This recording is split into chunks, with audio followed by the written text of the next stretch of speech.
So this next diagram, we'll see obviously the days. So we can see the days and you'll be seeing the popularity in terms of days that I post. Now, as we said, Sunday is a grey area, but I sometimes do post on Sundays, but you have to just go on instinct. You have to just post on Sundays. I always leave open to if I'm feeling like posting. So on Sundays, I always just leave it open. If I feel like posting, I will. If I don't, I don't. Because Sundays, as we said, is a grey area. People are always on their phones, but at the same point, there's never a time when every single person's going to be on their phone. Monday, Tuesday, Wednesday, we've already discussed the reasonings why these are the main days for posting. The evenings on Monday, Tuesday, Wednesday, evening time, Monday, Tuesday, Wednesday, every single person is going to at some point through that evening be on their phone. So it is the most valuable time to post. Again, Thursdays, late night, don't post. You think about what people are doing.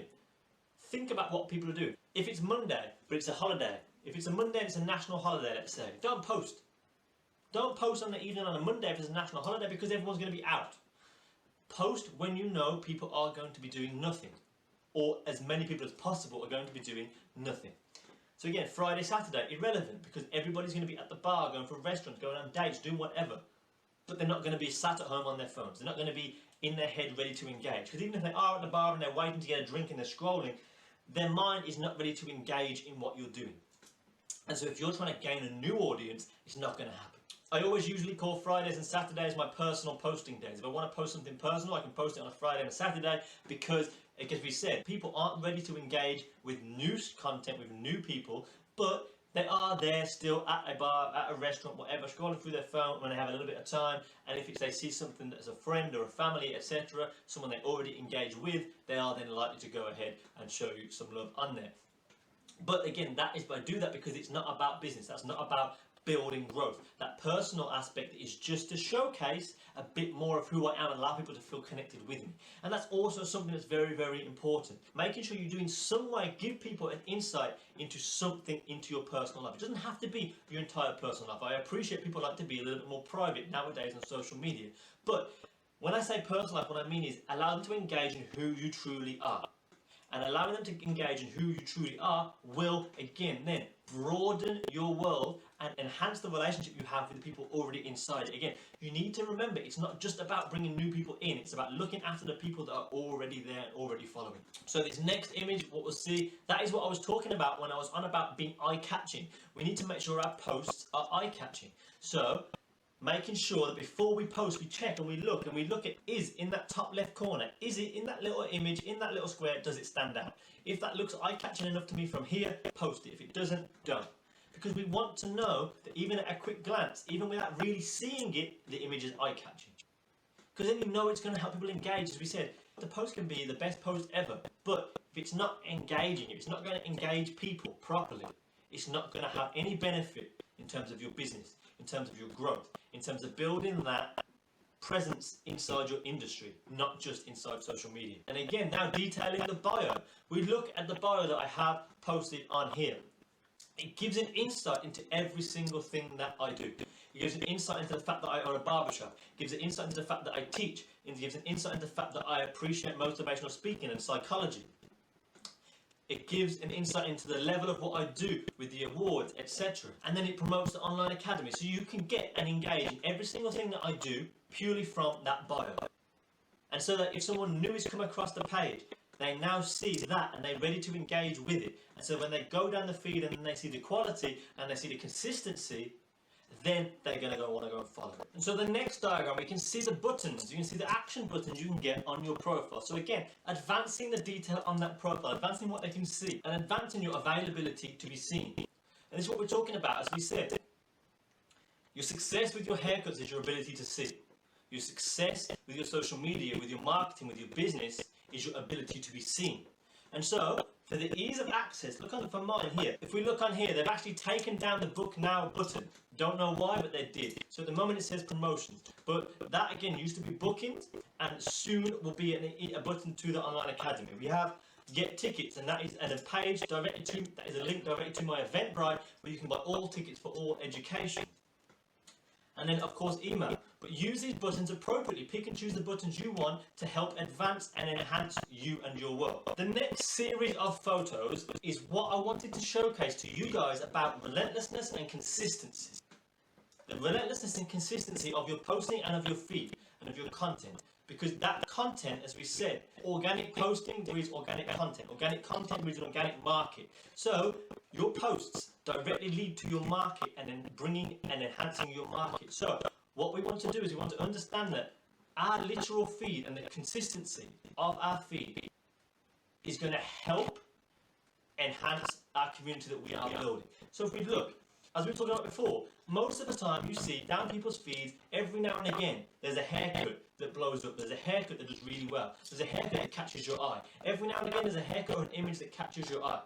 If we go through the next set of images through this presentation, you will see I've highlighted just some snippets, and this is just from the last year. But this form of success goes all the way down my page. Honestly, go down my page, you guys will see. But all the way down to the bottom.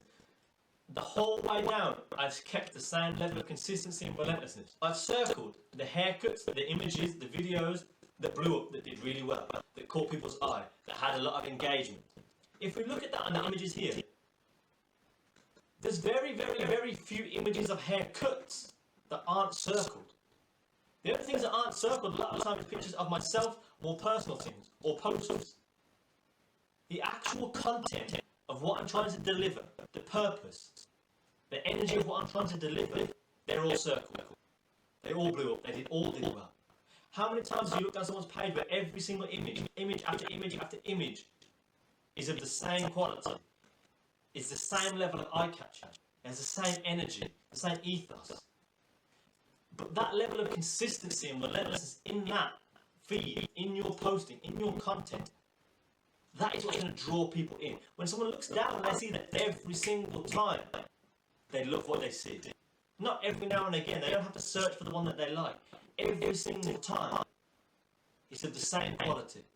The same level of engagement every single time. That level of consistency and relentlessness is going to draw people in, as we said before, because they know every single time you post is going to be of value to them. And so at the very end, you'll see I put my hashtags and I've put my photo tags in there too. So my hashtags I literally leave as a copy and paste in my notes. My notes sometimes are the most important things. Preparing your hashtags, just copy and paste them straight in. Preparing your actual captions. Make sure you go through and think about what you're writing. Sometimes you'll have a spur of the moment inspiration. That fire will ignite inside and you want to go and write. And you can write something inspirational, that motivates you. You can write something that represents you. But sometimes you need to plan it carefully, plan it word by word, to deliver the message you want to deliver, to provide an insight into yourself and your energy. Making sure you're relentless in every single aspect of this. Don't just do it once. You can't just once post a high quality image with good content, with good energy, with good ethos, with good message. You can't just do that once and expect your page to blow up. You can't rely just on one post and expect it to blow up. But tactically what you can do is remember the things that always tend to blow up. And every now and again, if you're having a period of low engagement, post something that you knew previously did really well. Don't post it all of the time, but post it then to get the engagement back up. And sometimes, guys, one of the tactics I actually use is sometimes I will post something I know will blow up in terms of engagement. You don't have to keep it there if you posted it before. You can delete it afterwards, but it gets the engagement to your page. It builds up the excitement about your page. Leave it there for a day or two, you can delete it if you want. Some posting things and deleting them is something I actually do quite a lot. Posting to deliver a certain message. If you don't want it on there for your page, it's different. Remember, your content, your actual feed, has to be a true representation of what you want people to see, of the perception you want people to see. Sometimes you might want to post something that isn't quite within that purpose, but the image itself, the purpose of that, is something that you want to show. You can always do that and delete it afterwards. Get the engagement from it and delete it, or keep it there. Build a new purpose. Merge purposes together. One of the key things about my Instagram that I always say to the people is I don't have a theme. I don't have a theme. Most people who have a social media presence have some form of theme to their work, some form of theme to their content and their page and their feed. I personally have never ever had a theme. But I've never had a theme because it truly represents me and who I am. My music taste doesn't have a theme. I don't care what genre of music it is. If it's good music, I'll listen to it. Same with food. Same with clothes. Same with haircuts. Look all the way down my feed. There's no single theme of haircut image types. It's all completely random, but that together represents my energy. That represents the diversity of our industry. And so for me, what I've always wanted to build was, again, yes, that presence outside of social media. With my social media, I wanted to simply showcase my appreciation and love for how diverse our industry is. So I hope you guys have enjoyed this little short course on social media and marketing. If there's any little things that you want more focus on in the future, make sure you let me know on the Facebook group. Let me know on the Facebook group, post it in there, we can discuss it, and we do more work on this in the future. We will do more work on social media marketing and growth. For the next seminar, I can take on board the points that you wanted to focus on. So make sure you guys let me know that too. But I do hope you enjoyed today. I hope you've taken a lot of good tips from today, and I look forward to seeing you guys working hard on your social media in the future. But remember, the energy you put out is the energy you receive. Let's grow together.